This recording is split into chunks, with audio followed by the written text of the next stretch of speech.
Well, I wasn't going to air this episode. In fact, I was debating whether I should do this at all. And then when I tried to air this episode earlier, for several hours, I was denied access to my own internet.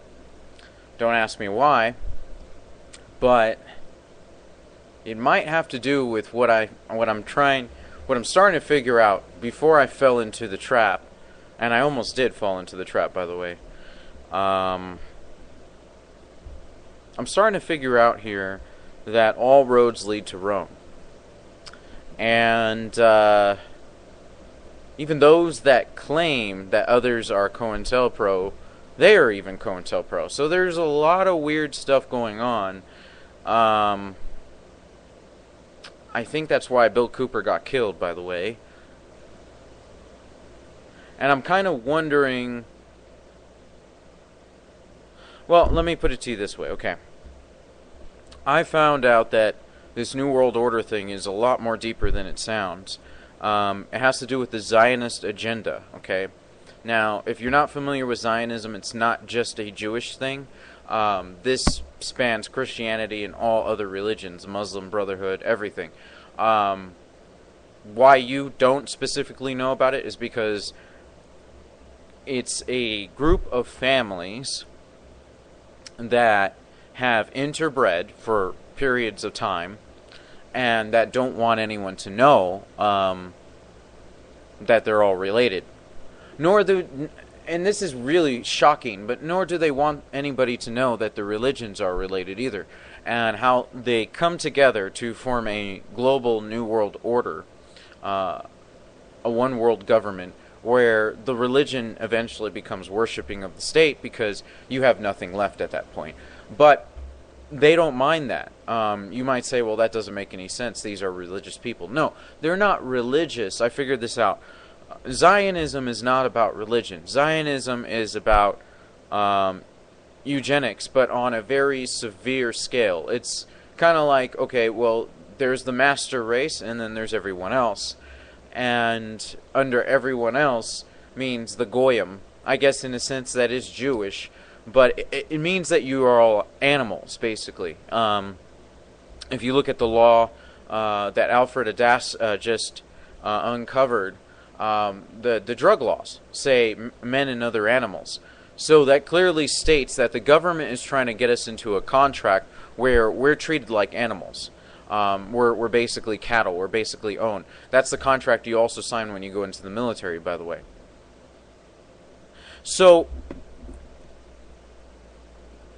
I'm starting to realize that something strange is going on here, and I can't really put my finger on it exactly, but it has a lot to do with spirituality. So it's spiritual warfare. It has to do with mental games. So it's mental warfare, psychological warfare. It's what the CIA calls it. And there's certain agents working for these people. Well, I mean, Alex Jones is a very good example because his wife and his lawyer and everyone around him are Zionists. They believe in the New World Order. And it's totalitarian, which is even more scary because you would think that Alex Jones would be working at least on the fringe with New World Order. That's not even the case at all. He's working very closely within a select group of elite, and that's pretty scary. You know, it's scary to read the article that supposedly defamed Alex Jones. I read the article by the ADL, the famous article that was supposed to be, supposed to validate him as legitimately alternative. How could he be COINTELPRO? This is cognitive dissonance, by the way. How can it be COINTELPRO if he's fighting the New World Order? Well, look at the books he sells. I mean, Tragedy and Hope by Carl Quigley is the idea that, there's tragedy in the fact that you don't know what's going on, but then when they're more powerful and they don't want you to totally resist, they provide you with the hero. That's the hope. The hope is, it's like Albert Pike. By the way, I live very close by the Shriners Temple, the Masonic Temple, the Scottish Rite. where Albert Pike is buried. Anyways, Albert Pike said that the best thing to do is to provide them with a hero. To provide people with, it's full spectrum dominance in the sense that those in media who will not touch the Zionist agenda are all involved. And that doesn't just include CNN, BBC, and all these others who say you're anti-Semitic when you even bring it up, which is basically a joke of a word being used and manipulated in so many different ways. But here's the thing, because it has nothing to do with it. I mean, there's Christian Zionists. Here's the thing. Zionism is the idea of a purebred race leading the world. And dumbing us down to the point of animals. So we acquiesce to being spiritually treated as animals. As in Genesis it says, God gave man dominion over animals.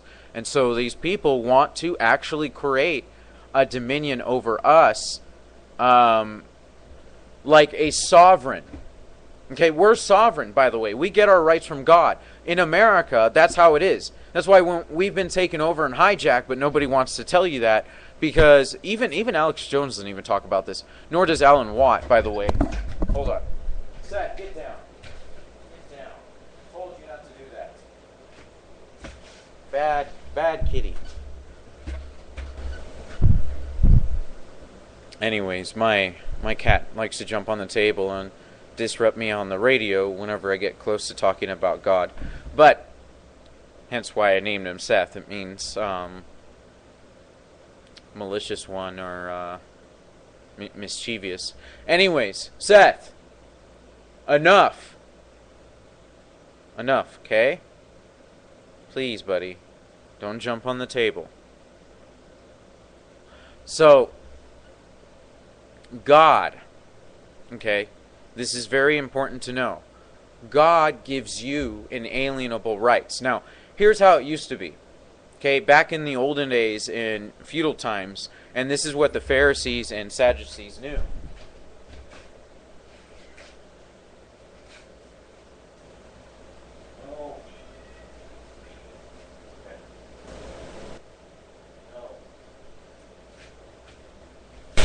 Sorry. Again, my cat, he loves to interrupt me while I'm on the radio talking about God. Only when I touch on the subject God. And no, I don't think he's demon-possessed, but I will pray for him tonight. And I'm going to pray for myself to not lose patience when he keeps jumping on my table. He does that, though. He does that. So, anyways, here's the thing, okay? Back in medieval times and before that, you would have kings and queens would first get, as sovereigns, they would first get their rights from God. And then down through them, their subjects would get their rights. So that's how it was before. There was the sovereign and then everyone else. Okay, so the sovereign was the one that led. Okay, now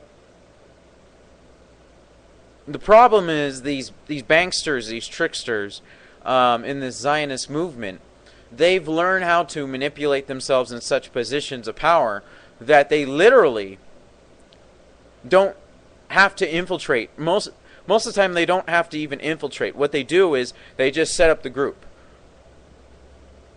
Like David Icke.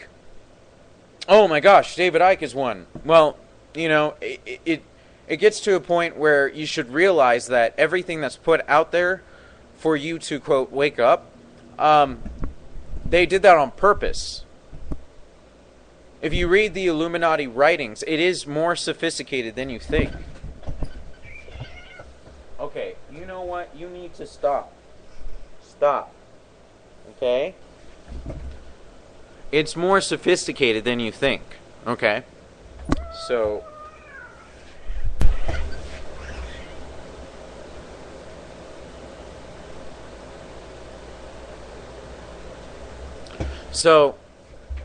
Here's the thing. The Illuminati, the Zionist Jewish community. Now I'm talking about it's not even Jews, folks. Let me just call them Zionists because it makes more sense, okay?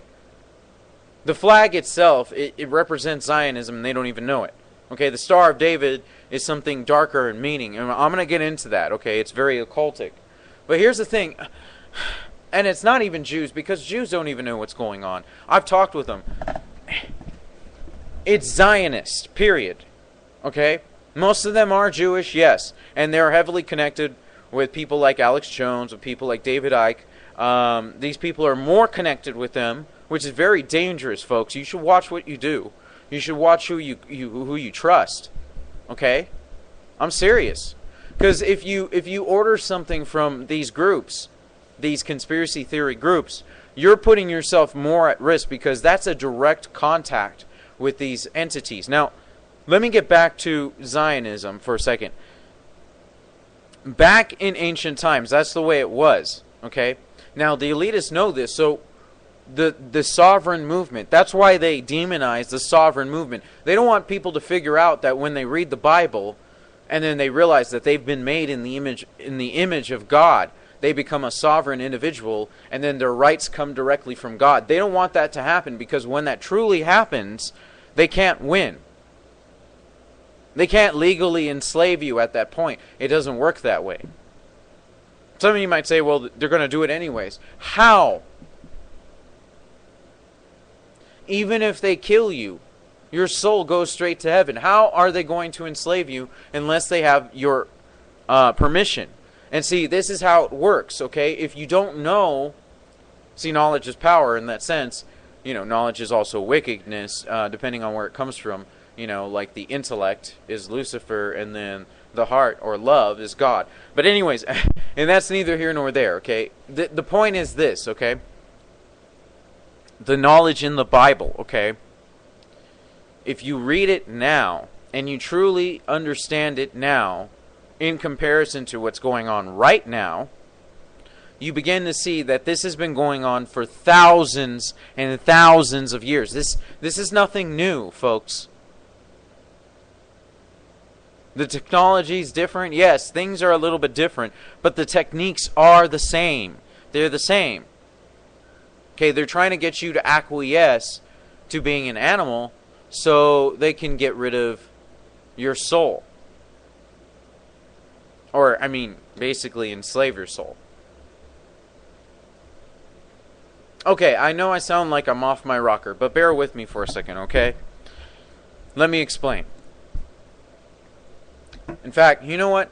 There's a good website I could go to. Oh, but I deleted my history. Hold on. Let me see.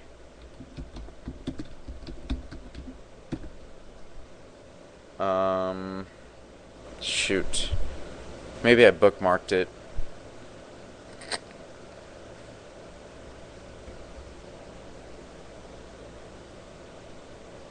Okay,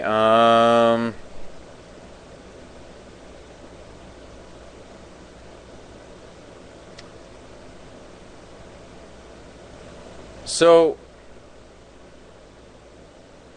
you know, we are pretty much in an American Holocaust, okay? And this Holocaust is brought on by Zionists. I mean, if you look at Nazi Germany, the people that were mostly killed weren't the Jews, okay? Mind you, this isn't me attacking the Jews, okay?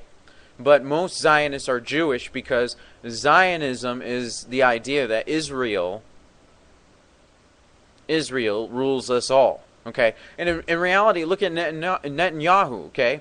He gives orders to Obama, okay? He tells us what to do. He gets rid of our rights, okay?